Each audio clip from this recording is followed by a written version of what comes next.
Guys, this is Rico Zoo here. For this week's science video, we'll be talking about solving the handshake problem using simple and basic functions and calculus. Here's a classical math problem. There are 30 people at a party. Each person has to shake everybody's hand, excluding themselves, once. How many handshakes are there in total?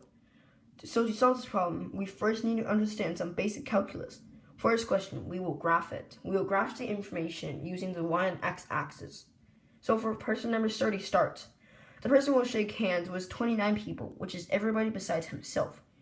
We can interpret the data using this equation, x subtracted by 1, x being 30.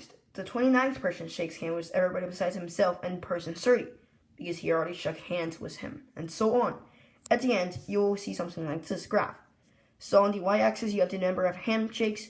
On the x-axis, you have the person number, also known as person hashtag. And then you have this constantly decreasing slide that decreases by 1 each time.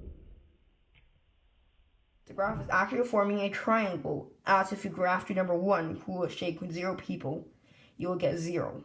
And then it makes a complete triangle. So all we know how to calculate the area of a triangle, which is base times height divided by 2. In this case, the base is the number of people, while the height is the number of handshakes. So you will get this equation. Function x is equivalent to maximum height, which is x subtracted by 1.